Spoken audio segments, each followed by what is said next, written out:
What's up, guys? Welcome into Packers Total Access. My name is Clayton. You can check us out on Packernet.com. Find me on Twitter at Packers_access. You can email us, PackersTotalAccess@gmail.com. You can text us 865-658-5824. Join alongside Jacob in Wisconsin, here to talk a little Packers as we get set to do battle with the Titans tomorrow. I know I'm going to be leaving out, heading towards Chattanooga, Tennessee here in a few hours. We're going to crash there and then spend the night in Nashville tomorrow night after the game. You know, Jacob, I'd rather drive into town the day of the game and then try to recover in the hotel the next day. You know what I'm saying?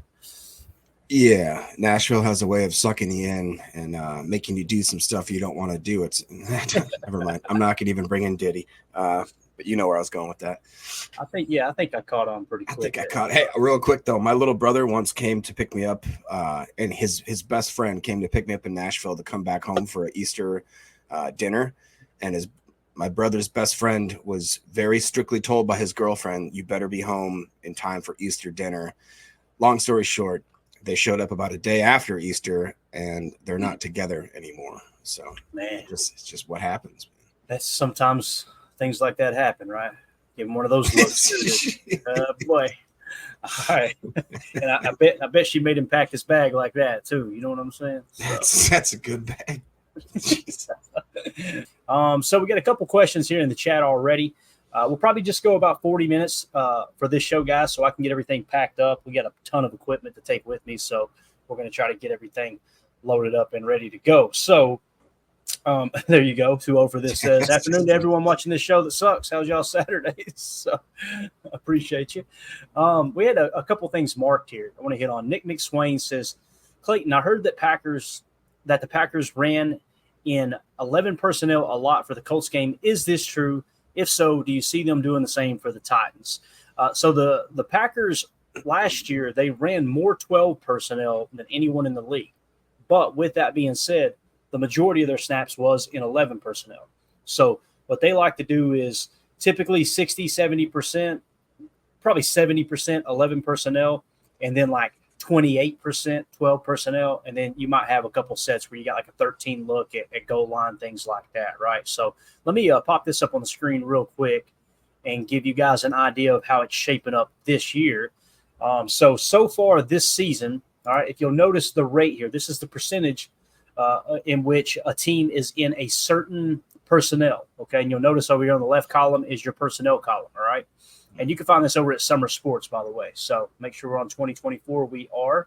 So the LA Rams, you guys know when Matt LaFleur kind of got hired and everything, and many people were talking about, now that Aaron Rodgers is gone, we're going to finally start running Kyle Shanahan's offense.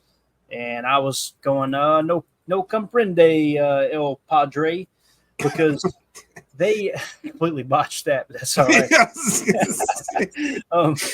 Everybody's like, wait, you can just speak English, bro. Let's don't try anything else. So the thing that I said was Sean McVay, we run Sean McVay's offense. We don't run Kyle Shanahan's offense. And they're from the same tree, same verbiage, all that. But Sean McVay runs a ton of 11 personnel, and Kyle Shanahan with the 49ers likes to lean into 21 a little bit more than we like to run 12, okay? So our base set, 12 personnel, 49ers 21. However, we play a lot more 11 personnel. Here's a good example. The LA Rams so far this year, they have played 11 personnel on offense 98% of the time. That is crazy. Yeah. The closest one is the Cleveland Browns at 85.5%, then the Buccaneers at 85.2%, then the Panthers 81%. The Titans are fifth most 11 personnel this year at 81%. And you'll see Green Bay is sitting in the number 10 spot, all right? 74.6% is how often that the Packers are in 11 personnel through 2 games. Okay, now let's go on down here and see. Let's try to load more. I want to see if we can find their second set, which should be 12. Boom, there you see it right there, right? 12 personnel, they're in it 19% of the time. So right now the Packers are really pressing in to 11 personnel, which means 1 running back, 1 tight end, obviously equals 3 wide receiver sets, okay? We're doing that 74% of the time, 10th most in the league. So hopefully that answered your question there, Nick McSwain, I don't think it has anything to do with the Titans. I think that offenses run what they want to run, and they have like LaFleur can get to just about anything in his playbook from any formation set. But what you want to do as a coach, especially at the NFL level, is get your best 11 out there, right? Your best 11 players. And that's really what caused Sean McVay to press into 11 personnel the year they went to the Super Bowl. Not the year they won it, but the first time they went, was because he looked over on the sideline. He said, I looked over there and seen Cooper Kupp sitting on the bench, and I'm going, what the hell am I doing? Because you got to get your best 11 out there. And at that time, his best 11 wasn't in 12 personnel. So when you look at the Packers roster, let me ask you this. Who would you rather have on the field? I don't care what team you're playing. Who would you rather have on the field? Would you rather have, let's say, you got to pick one of these three players. I don't care which one it is. You could pick the best one. Romeo Doubs, you got Jaden Reed, and you got Christian Watson, right? You understand that if you take one of those three guys off the field, you're basically saying, I want Luke Musgrave on the field more than those guys. I don't think there's any Packer fans that would say that's what I want, right? So it's more about think player, not play. As bad as that bothers me to say that and admit that that's the case, because I'm a big, if you haven't caught on, I'm a scheme geek. That's what I get into, X's and O's. So I will never forget, Jacob, the first person that emailed me and said, hey, Clayton, I wanted to ask you an X's and O's question. I kind of felt like I'm going to keep that off limits on this show because most people don't want to hear it.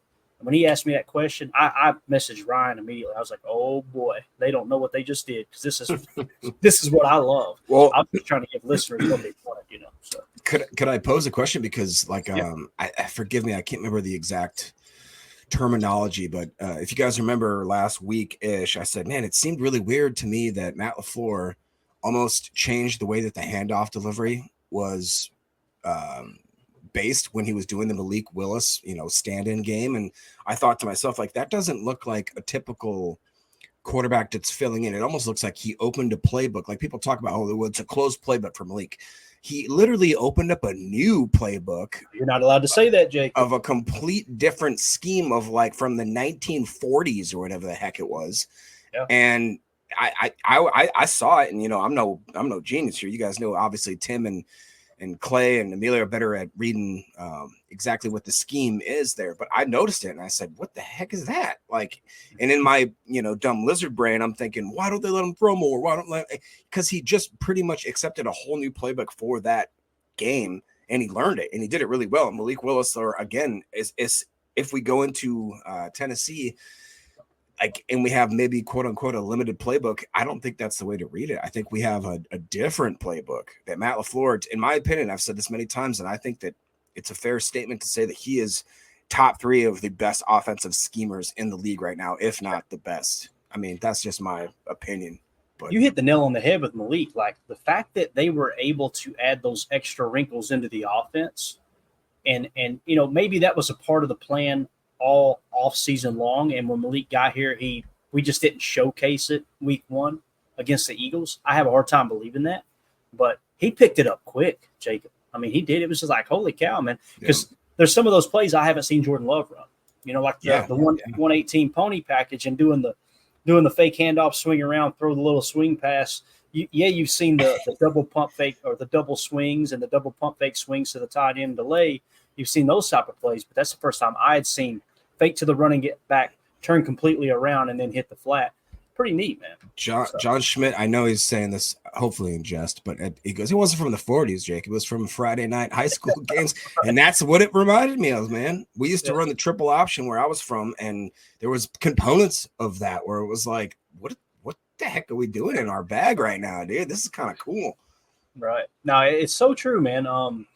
It's kind of that old wishbone is what it is, right? Yeah. If you go back and watch Curly Lambeau, now he ran the box, the old Notre Dame box offense, which was basically it was like a square in the backfield. And I'm telling you, as soon as the ball snapped, it was circus music. People running every it was just insane. I love watching some of those old tapes. Let's sort by EPA here and see who's got the highest EPA, expected points added here. This is interesting, man. Yeah. So right now, as far as EPA, the Green Bay Packers are 4th out of 01 personnel. Okay. 01 personnel. Now, They've only ran 2 plays out of it, but it's been very effective. People are going, what the heck's 0-1? 0-1 means no running back, 1 tight end. So 4 wide receivers and the tight end is what that is. So that's an empty set with no running backs on the field. Now, you probably have to reach out to Summer Sports and say, hey, are you referring to the running back being flexed out as a wide receiver? Now he's just considered a wide receiver, because some people do get a little wonky in how they chart that. To me, you would still count that as a running back. I imagine they did, but that could have been there toward the end of the game too in Philly when they went empty, could have been. So that's really interesting, though. Let's see if they make the list anywhere else outside of so 45th is their 11 personnel. Their EPA is 0.2. Okay. So obviously 0-1 is their first as far as highest EPA ranking there. That's interesting, man. This is a cool little website. You guys could check it out. Just go to Summer Sports. It's summersports.com, and then you can go look through tendencies. Also, they got defensive tendencies too. I haven't even checked it out yet. Do you think it's fair to say Ben Ludwigson is saying we should be in 11? If we are going to be in 11, which I think is probably going to be our strength, you got to have Tucker Kraft as your tight end, right? Right now, absolutely. Doesn't that make sense? And you've seen the snaps, Jacob. Remember, like week 1, Tucker Kraft ran away with the snap count, and then all of a sudden, Coach. Yeah, no, I'm with you, bro. I'm with you on that, Coach. Got it. Just thinking of ways to get Musgrave on the field, and that's where you gotta you gotta trust yourself scouting, and go, okay, are we having success or not? Green Bay's got a pretty stout offense right now, right? Yeah. Let's don't try to force anything, The beautiful thing about Tucker Kraft being in the game is he can block, as Emilio would say, right? And Musgrave, not so much, right? So what teams are probably going to start doing when they see Musgrave on the field is they're going to treat him like a wide receiver. If I was a defensive coordinator and I was, in my meeting that week, I would let everybody know, just so everyone knows, when 88 goes on the field, we treat it like another wideout. So if he's the only tight end on the field, we're going to play it. We're going to play it like it's dime. We're literally just going to have one linebacker on the field. Now, it's the thing. The problem with that is you've really got to bring safeties into the box to cover the gaps, because you're going to have corners and safeties as opposed to that extra linebacker and stopping the run. But Musgrave is just not a good blocker. At least in my opinion, he hasn't been. John Schmidt has a funny comment here. He says Musgrave is a field stretching mismatch, but Kraft is a complete tight end. I shouldn't say that's funny, but what 2-0 for this said right before that is Musgrave can get on the field for sure, just to bring out water for Tucker Kraft. Oh, come on now. Let's go easy. That's a little bit harsh. What's crazy too, if you remember back in training camp, they asked Tucker Kraft, not about Luke Musgrave carrying water, but they asked him basically, who do you think's tight end one? And he said, we don't look at it that way. We've got each other's. Essentially, it was just a very unifying way of answering the question. Mm-hmm. But by that, I think he was well aware that I'm pretty sure I'm the new tight end one, and that's cool, right? Yeah. Coach Lynn says 88 can block, just not as physical as Kraft. We need to look that up. We need to see, because I just got through saying I didn't feel like Musgrave could block. And I'm going to go to PFF and just see what they think about it. It doesn't mean – I'll tell you what we could do. We could go to SIS. Let me hop over to SIS real quick. Do that. I can hit a comment or two while you're doing that. Mr. Nick McSwain, always good to hear from you, sir. He says, Clayton, I heard the Packers ran 11 personnel. We already did that, blah, blah, blah. Jarrell says, PTA Clayton, Andy Herman was talking about linebacker core and nickel, said Chiefs won Super Bowl with average linebackers, but bad nickel play and coverage sticks out like a sore thumb. So basically, he's talking about how you can be deficient in certain areas, but can still, pull it all together there. I agree with that. I just, I feel like that right now, our position is that we don't quite know how to use. We talked about it on the earlier episode this morning, that we've got guys in the linebackers position that are really good at certain situational football. We're just maybe not plugging them into the right positions in those situations at the moment. I think that's something Hafley will address pretty soon.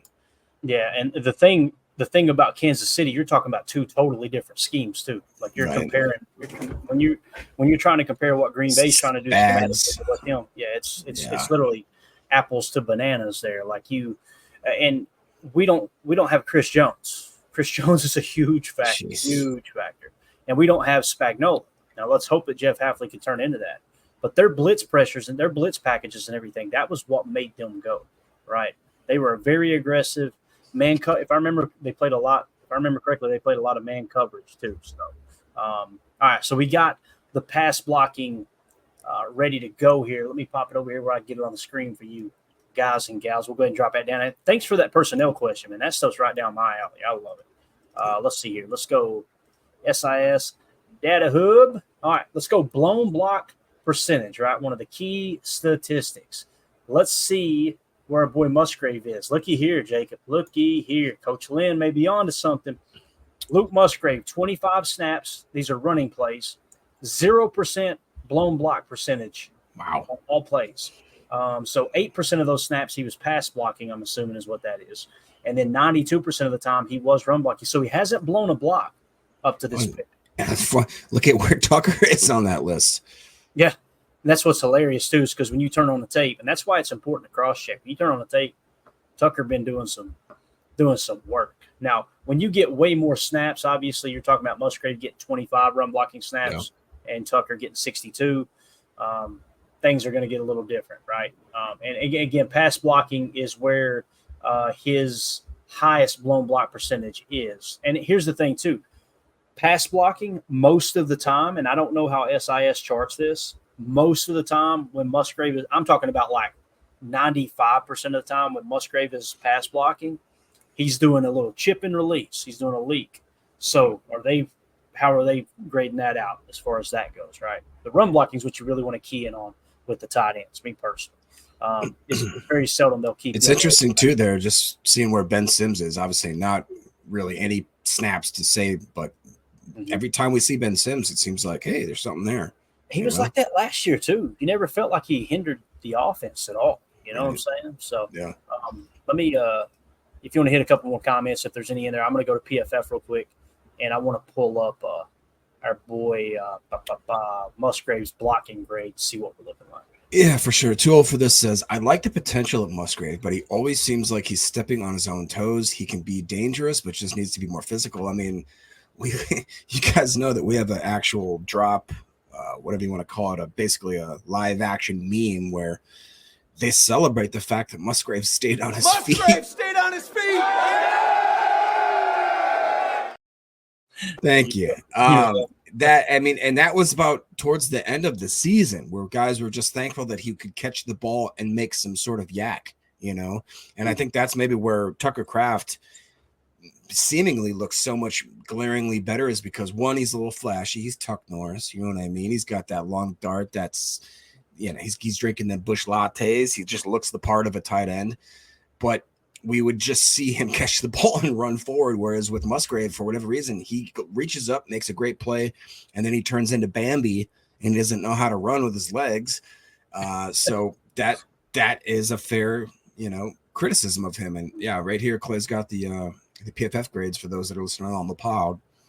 Yeah. If you'll drop that comment down for me, I think you can see the bottom here, and it'll kind of show you what he did last year. So in 2023, Musgrave's run blocking grade was 60. That's not horrible. It's not horrible, right? 2024, though, it's dropped to a 51.1 so far. Again, this is according to PFF. I would imagine PFF takes into consideration the leaks and things like that too, right? So they've got him at a 51.1. And then if we were to opt out, I'll just give you a quick reference on our boy Tucker Kraft so you can kind of know where he sits. If I can get it to pull up here. Let's see where his run blocking is. I won't put it on the screen, but I'll just read it for you guys. So his run blocking last year, it's like they flip-flopped. Last year it was 52.4. This year it's 61.2. So they're showing that he's about 10 points higher, according to PFF, than Musgrave right now. I think that feels a little more like what I've seen this year. Now, keep in mind, he's already got 2 penalties this year. Musgrave does. Last year, he had 2 the entire year. This year, he's already got 2. So that could play a role there as well. And as far as our boy Musgrave, I don't know why the penalties are different on this set. I don't even see the penalties. That's weird. Huh. PFF does things, man. It's like, what are we doing here? I swear, yeah. Well, yeah, I don't even see the penalty column, do you? Oh, here we go. So he hasn't had a penalty yet. So there you go, Jacob. There's a perfect example. Musgrave has a 10-point higher run blocking grade, according to PFF, than Luke Musgrave, or Tucker Kraft has one higher than Luke Musgrave. Tucker Kraft's grade has been brought down tremendously through the penalty. He's got 2 so far this year. Musgrave has no penalties. So without those penalties, I wonder how much higher his run blocking grade would be. So that's just something to kind of keep in mind there. And that could come into play as far as the SIS data as well. I don't know how they chalk that stuff up. So, man, we didn't have this on the bingo card to talk tight end blocking, but here we are. So let's get into the news of the day. It's probably what most people are waiting to hear here if you haven't already. Sean Clifford, according to Tom Silverstein earlier today, Packers elevated quarterback Sean Clifford and cornerback Robert Rochelle from the practice squad to the active roster for game day. It means 3 quarterbacks on the 53 and would make you think Love won't play. Now, this is where I got to push back on Tom, although I picked Tom's tweet because Tom is very, very plugged in with the front office. Okay, now think about what this says right here, guys. How many times have you heard me say Spoon, Tom Silverstein, is kind of the mouthpiece for Brian Gutekunst? You remember me saying that? Oh, yeah. So if the team wanted to get a message out, what would that message be? It'd probably make you think Jordan Love won't play here, right? I think Jordan Love's playing. I could be wrong, but I could see this because if you notice the other people that tweeted out about it, and I don't have all those screen grabs, other people were going, regardless, unless you knew for sure Jordan Love was going to play, right, you were going to elevate Sean Clifford anyway because you're going to need that extra backup in case something happens with Jordan. In no way, shape, or form are you going into that game with only 2 quarterbacks, Love being one of them, unless you were 100% sure. So what that means is the only information that would have been valuable information in the elevation status or activation status would be if Sean Clifford did not get called up, then that means Jordan Love's 100% good to go, right? I think this is more precautionary. If Jordan feels good in the morning, I think he'll play. That's just me personally. And again, everyone else pointed that out in their tweets. Tom Silverstein went completely the opposite direction, saying this probably means Jordan ain't going to play. Kind of just made me think, wonder if that was the front office going, hey, let's push that out there real quick. You know what I'm saying? Could be. Yeah. But we'll see. We'll find out tomorrow. And if Malik Willis plays, it's going to be a much tighter game. It's going to be a much more difficult game to win. Oh, yeah. But I wouldn't mind one bit to watch Malik Willis play down there. And I still haven't seen Jordan Love play live yet, so that's a shame. But I think it would be fun to see Malik Willis, see if he can put together a game, 2 games in a row like he did. Yeah, real quick, Jen Wright says that Andy Herman said Clifford would get elevated either way, just to kind of reiterate what you just said there, Clayton. And, one other thing that we haven't talked about, where was it? I believe it was Coach Len. Yeah, excited for Rochelle. So am I, dude. We talked about how it was real hard to get down to this 53. And one of the biggest surprises, I would argue, for sure, was having that guy even show up, being a practice squad type of guy that'd be hanging around. So obviously they think that he is worth the investment to keep this guy around the facility in any way they can. And he played his butt off. He's played his butt off for the last couple seasons. You know what I mean? Where it's like, it's hard to argue with. And obviously we have so much depth right now, especially at the safety position. So obviously I think he'd be more of a special teams ace, right? We're not expecting him to come in, but with maybe was a Valentine that's not going to be playing. It's a possible that he may see some snaps at the quarterback position. If that's the case, we went into this season being like, why didn't we draft a cornerback? Why didn't we draft a cornerback? And then all of a sudden we went through the draft and we had so many crazy good safeties. And then we had so many I shouldn't say supposed, but like staples in the secondary as far as guys that we had drafted in other drafts. So guys like Stokes, it's a first-round draft pick. You have Valentine, who have been kind of thrown into the fire and show that they can play. You have guys like Kalen King that was, nobody was really talking about, but it's a possibility. So I think now, once the dust is settled and we see how the season's, shaping out, it kind of makes sense as the way we did. And I think Rochelle's the type of guy that could sneakily slip in and be a big factor for this team. It probably means that there's some injuries or whatever, or he just has a crazy fluke play. But I'm excited the fact that it's not scary to me that we start looking at 3rd and 4th stringers, which is something I never have said before about the Packers, Yeah, and Robert Rochelle, if I remember correctly, a really, really good special teams player too, right? Yes. So Yep. that's going to be huge for sure. And again, it also tells us when we looked at the injury report from yesterday, who was the corner, Carrington Valentine. So they got him as doubtful. I'm sure he's not going to go. So that's pretty much all but confirmed now, right? So I wanted to hit this real quick when we were talking about the personnel percentage since it got brought up. The Tennessee Titans play the fifth most 11 personnel. So you're going to see a whole lot of nickel 4-2-5 tomorrow. That's going to be the majority of what's on the field is your nickel defense, unless they change something up dramatically. And then I wanted to go and see what their second most ran offensive formation or personnel was. And I don't even see them here. Where are they at? Whoa. Did I pass them up, Jacob? You see them? I don't see them. I don't see them. Oh, more, shall we? There we go. So 12 personnel. So they're in 12 personnel 10% of the time. So you're going to see two tight end sets from Tennessee when they're deciding to go away from 11 personnel. But the large majority of the day, you're going to be in nickel for sure. So, which it's par for the course. It goes without saying. That's how it is across the NFL. That's why I get frustrated when people talk Sam backer and this and that, as if you're in your base defense a good chunk of the time. It's just really not the case. So, like if you go to the 32nd team, 22 personnel 40% of the time right there is Atlanta, right? And so they stay in 22 personnel the majority of the time. And then they probably, they're in 12 personnel 40% of the time. That's wild right there. So Atlanta doing things way different from everyone else. I was trying to see if maybe they had another number here for 11. Where's their 11 at? Do they right really? there? It was up there about 80. Is that it? It's 21 personnel. Oh, that's 21. Yeah, never mind. Still haven't seen 11. Let's see if that's crazy. Oh, right there, right? It's 22. That's we had to have overlooked it, right? Surely they run 11 personnel. Surely they do. You got to. Oh man. Right there, 25. Yeah, there it is. Okay. Whew, okay. I was like, what is going on? So yeah, they run at 25th most in the league at 52.7%. But still, that's a very low number for sure. Look at Kansas City, man.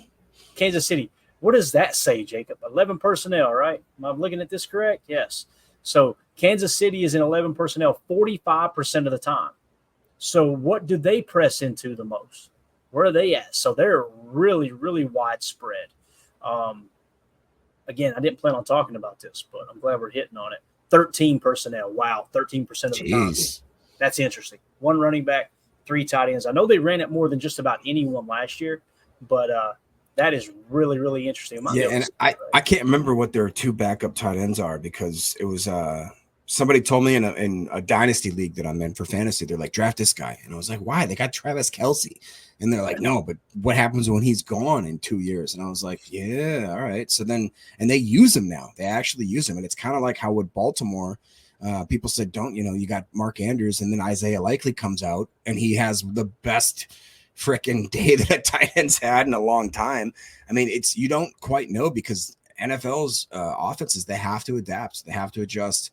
And a lot of it, like we've talked about, is I don't want to say they're getting away from 11, but if you can pound it with 22, with 12, with 13, I mean, that's different. Yeah. It's different. It's hard for defenses to match up against those.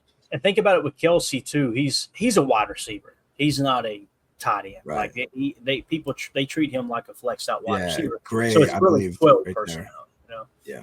And it's important to understand that. Look at Pittsburgh though. 27.9% of the time they're in 13 personnel. That's what happens with Justin Fields as your quarterbacks. So it's interesting. All right, so there you go. That's enough Tennessee talk. Let's move on to some Packers Titans talk real quick. You just keep an eye on the chat, Jacob, if something comes through, especially the super chats. We want to make sure we don't skip over those. So I wanted to hit this real quick as we get into tomorrow's game. We're going to go back to week 1 and just look at a few tendencies. This is according to Next Gen Stats, and just kind of show everybody, okay, how that shook out. Will Levis, 38.9 yards in the air was his longest pass that he threw in week 1. Tony Pollard was the fastest ball carrier at 19 miles an hour. And then Harold Landry had the fastest sack at 4.4 seconds to the sack. Now let's look at the passing chart. Remember what we talked about. Look at Will Levis. He really loves to feather it in along the right. Okay. Now he threw more to the left than he did in week 1 than he did week 2, but still you see where he really likes to throw the football is on the right side. He was 19 of 32 for 127, 1 touchdown, and 2 stanky picks. Just take a second and just admire this over here, though. I was gonna say, dude, I didn't want to bring it up unless you did, but not good. That's not too good out there for the number 1 overall pick. All right, rushing. This is what we were talking about. Remember we talking about you got to really focus on them running the ball to the left side. It doesn't mean their tendencies say they run over there more than the right. It's just that's where they're having their success. There's got to be a reason for that. So keep in mind, wide left in week 1, Tony Pollard, 3 attempts, 47 yards, and a touchdown. Inside left, 4 attempts for 7 yards.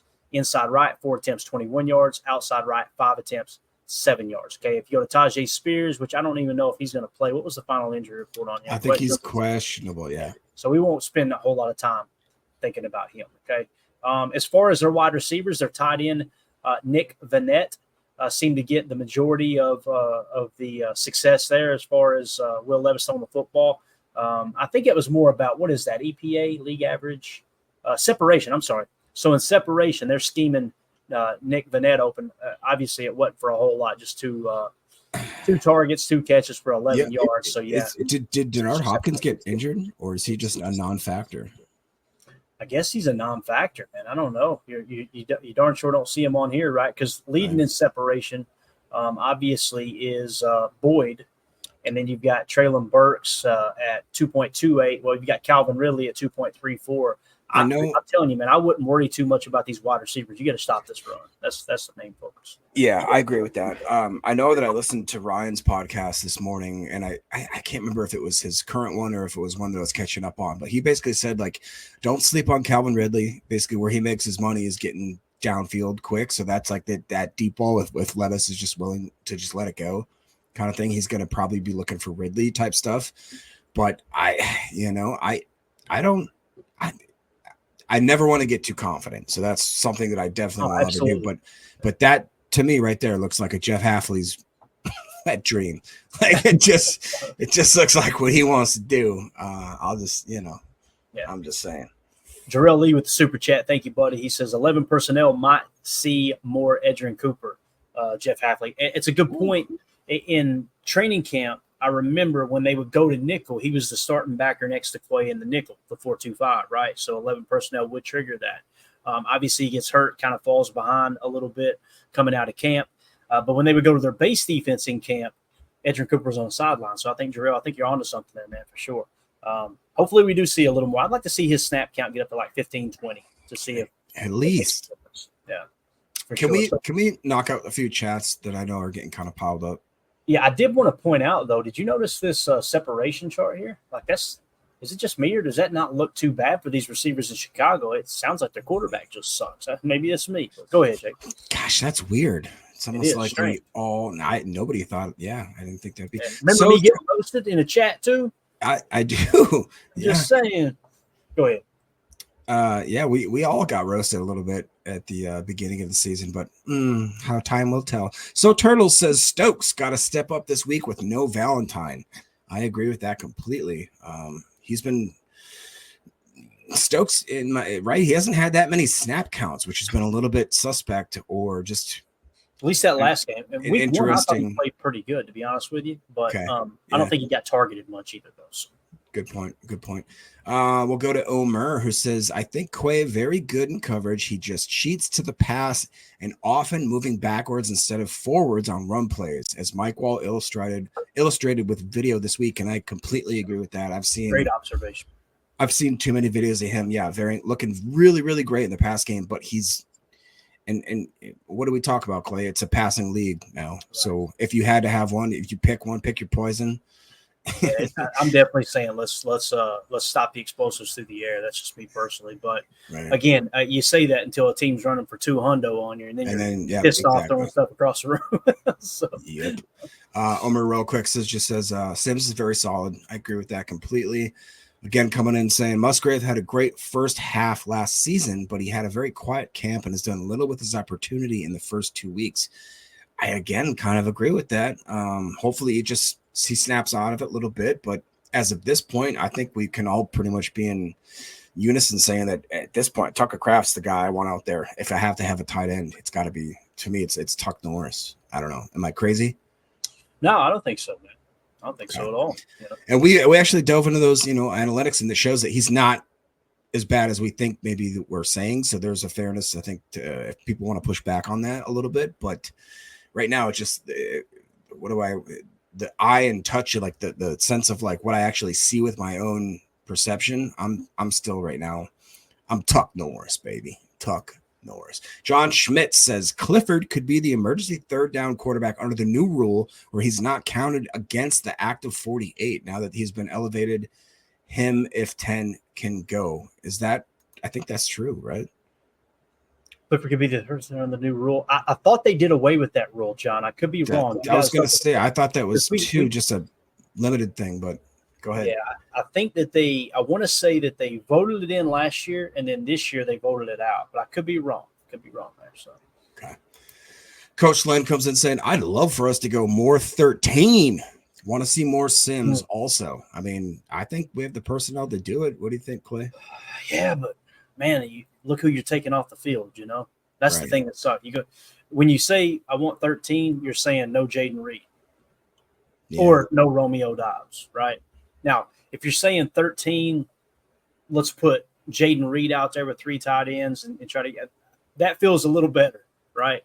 But if it's Romeo Dobbs is out there and 3 tight ends, I just think there's some missed opportunities there. I really do. Maybe I'm too aggressive in that regard, but I'll tell you this: the Kansas City Chiefs had a lot of success with the last couple of years. That's for sure. Yeah, and that's for sure. I'll never forget Greg Cosell talking about that. He said they come out in 13 personnel, 12 heavy and 13 heavy, and teams have to respect the fact that they can run out of it. He said, but they're not committed to the run. It's all window dressing. And they come out and run the same passing concepts and cut people up. So it's interesting. Badger Trio says, I smell the Packers' first pick 6 coming tomorrow. Right in the corner of the end zone where we're at. Come on. I was going to say, man, Badger Trio, tell us who it will be. For some reason, I think that Xavier gets his 3rd pick in 3 games, and he somehow is going to return that thing looking like Nick Collins returned it in the oh, man, cutting in and out of traffic. Just cutting in and out. 12 for this says, does X go through? There we go. 3 for 3 on his first drive. Dude, I didn't even realize that 2-0 for this. I mean, I knew it was the case, but it never really dawned on me. Wow, that is crazy. Interceptions were on the opening drives, Jake. That's wild. That shows a guy it's almost like the quarterback gets past that first. I ain't throwing his way. No. Well, and it's exactly the type of player that we hoped our safeties would be, where it's like, yeah, go ahead, try it right away. I'm literally going to set the tone of the game immediately. For if you want to try to take a shot, just know that, hey, I'm real good at being sticky, and I'm just going to go over that way and just pick it off. And good luck with that, Willie. Hope you have fun. Good luck. Good luck. All right, we're all caught up, ain't we? Yeah, yes, sir. Good stuff. All right, let's talk about week 2. This was the Titans and the Jets. Okay, Will Levis air yards on his longest pass, 51.6 yards. So he broke out the old cannon. I told you, the dude's got a cannon. He's got very strong arm. He's got quick release too. It's just he's been making some boneheaded decisions here lately. Calvin Ridley was their fastest ball carrier at 20.9 mile per hour. So dude's got wheels. He can run. And then Harold Landry, again, this time from 4.4 seconds to 4.2 seconds on the quickest sack. Now, look at the throw chart again, week 2, Jacob. All on the right side, right? You see he's really trying to focus on the right. That's what we were talking about in the scouting report. He was 19 of 28, he being Will Levis, 192 yards, 1 touchdown, and 1 interception. Going back to the run chart, once again, they like to throw right and run left, right? Look at this. Average 6 yards a carry outside left, 6 yards a carry inside left. Let's cheat a half a gap to that left side and try to get pressure from the right side on Will Levis and make sure we're focused on him escaping the pocket, whether it be inside or outside of the tackle on the left side. So you want to kind of go in teaching that tendency to your defense, in my opinion. So hopefully that makes sense there. Now you see the separation. Their boy Chig Okawanko, I hope I'm saying that right. 3 targets, 3 catches, only 16 yards though, but separation, I think that's separation, 5.84 yards of separation.